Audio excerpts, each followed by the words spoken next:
Dari tahun 2022 sampai sekarang, banyak banget startup Indonesia yang layoff. Kantor saya salah satu yang ngelakuin di awal tahun ini. Di video kali ini saya bakal bahas tentang opini saya tentang kenapa layoff masalah ini terjadi dan apa dampaknya ke depannya. Saya William, saya content creator, saya lagi bikin startup saya juga, Arun, dan saya lagi kerja di salah satu platform e-commerce di Indonesia.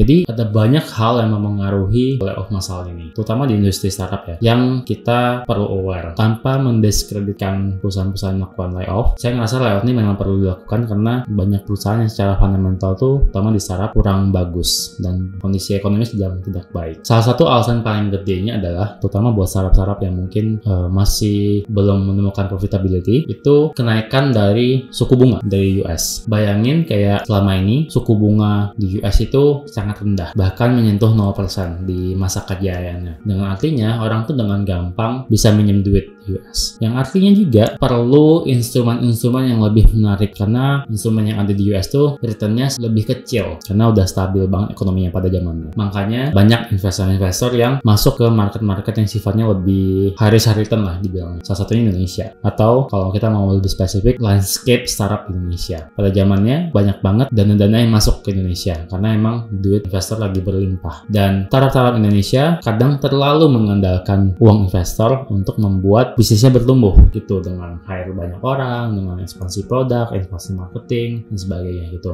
Dan dengan kejadian seperti sekarang di mana ekonomi US sedang gak baik-baik aja, interest suku bunganya lagi naik, otomatis dana yang disalurkan pun juga terhambat gitu. Jadi sekarang investor-investor bakal bertanya gitu, lu selama ini gue udah kasih duitnya jadi apa?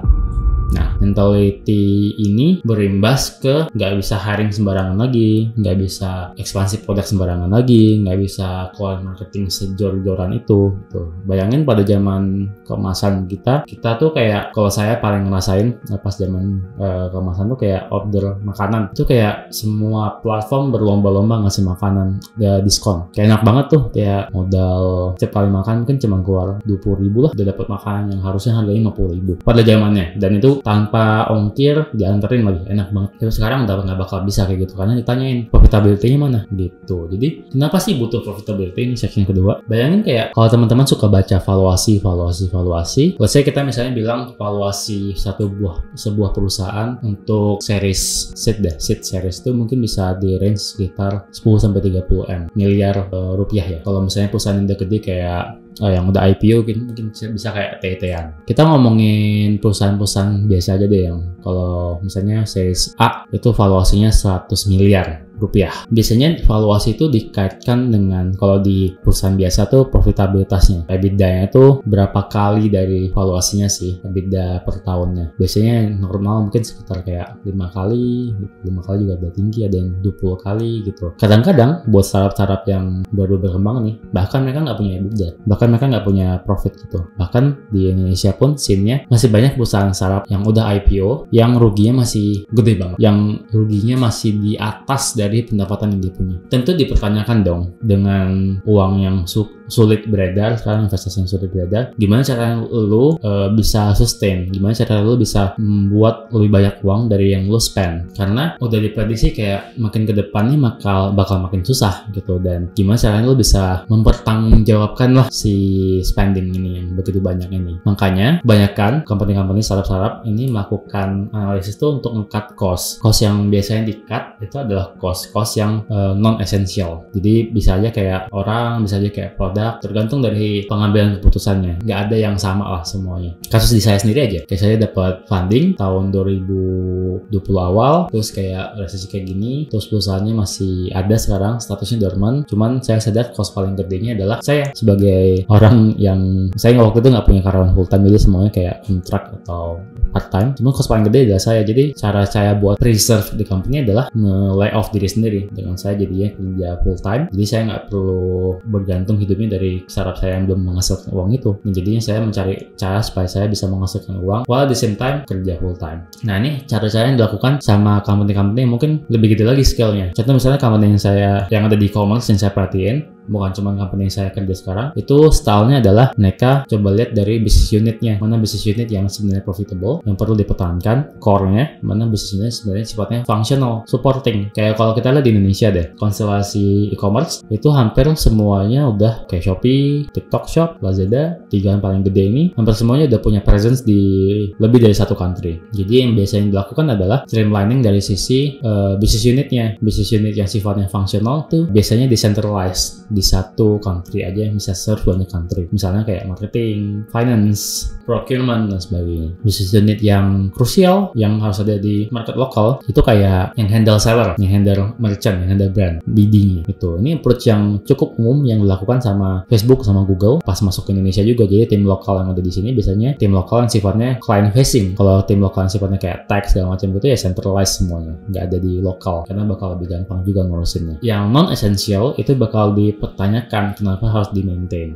yang biasanya dilakukan kayak quote unquote day off. Itu yang saya observe sih di industri e-commerce. Tapi kalau di industri lain saya kurang tahu, cuman mungkin thinking prosesnya mirip. Kayak bakal ngelihat sebenarnya untuk nge-run company dengan size misalnya revenue sekian, itu sebenarnya kita butuh berapa orang sih, dan kalau misalnya mau mengincar berapa kali X-nya kita butuh berapa sebenarnya. Jadi dari sana sebenarnya kita bisa dari sisi decision company-nya bisa kelihatan kayak mana yang dipilih, mana yang nggak dipilih. Itu pemahaman saya untuk ngelihat, saya mencoba justifikasi apa yang diambil keputusannya sih. Karena ini kayak keputusan yang terjadi di multi industry dan juga multi business size. Jadi yang kecil pun ngelakuin, yang gede pun ngelakuin gitu. Nah sebenarnya yang paling penting adalah implikasinya ke tenaga kerja ke depannya dan industri. Kalau yang saya lihat, ini saya termasuk angkatan yang kalau di kantor saya sekarang, di kerjaan saya yang full time, itu yang survive di mass layoff masal kemarin. Jadinya yang saya lihat adalah orang-orang tuh yang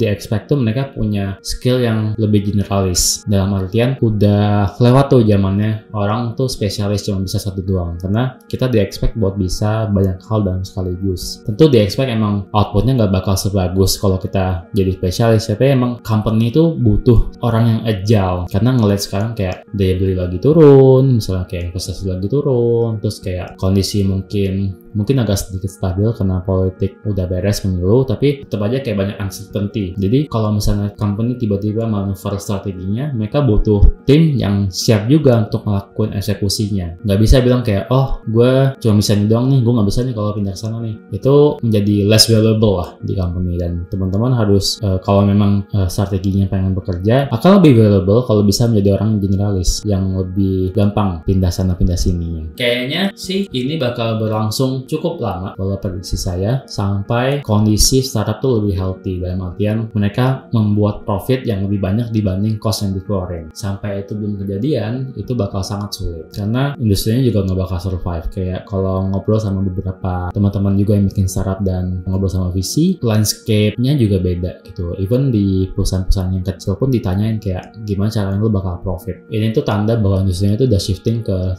standar yang lebih mature, sehingga kita sebagai tenaga kerjanya pun, terutama kalau kita di bagian yang non-tech ya, yang bukan di bagian IT-nya, itu perlu bisa skill yang lumayan diverse gitu. Tentu sedih ya ngelihat layoff massal ini, dan kalau di sekitaran saya sih yang paling banyak kena tuh kebetulan tim yang non-tech yang sifatnya kayak business development lah gitu, dan lumayan sedih juga sih karena lagi nggak banyak juga lowongan yang buka buat hal seperti itu, dan kedepannya kayaknya mungkin emang butuh skill yang lebih technical buat lebih gampang survive kalau menurut saya gitu. Jadi mudah-mudahan cuma ada di tech industry doang, tapi saya juga memprediksi mungkin ini bisa merembet ke industri-industri lain yang memforecast, karena udah banyak company dalam prediksi saya tuh yang nge-forecast sales tahun ini tuh bakal turun karena daya beli lagi turun. Biasanya dampaknya adalah kalau industri-industri yang lebih mature, mereka bakal prediksi, oh profit margin gue bakal turun nih, atau bahkan gue bisa rugi. Kalau emang demikian, maka yang bakal dilakukan adalah perampingan dari sekarang supaya lebih healthy nih sisi keuangannya. Mau nggak mau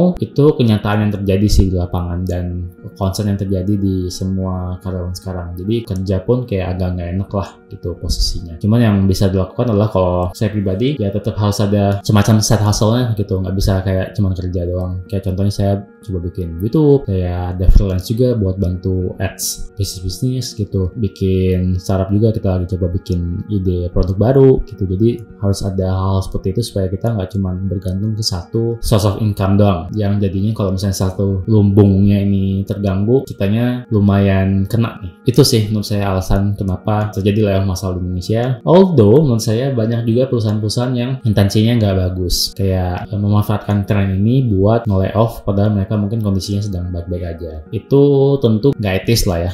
Jadi idealnya kayak gini-gini disampaikan dengan baik lah, karena nggak enak juga kan sama orang-orang yang sudah di let go. Jadi buat company sama buat karyawan-karyawan termasuk saya, ini kayak wake up call sih buat kita. Kalau kita nggak bisa berharap dengan naiknya industri, valuasi, gaji segala macam itu, kita juga kayak bisa survive dengan diri sendiri. Jadi kita skill survivalnya harus ditingkatkan. Mudah-mudahan itu, kalau misalnya teman-teman ada yang merasa relate dengan video ini dan pengen komen, bisa tulis di kolom komentar. Nanti saya bakal balas. Sekian dulu dari saya. Thank you. Sampai ketemu di video selanjutnya. Bye-bye.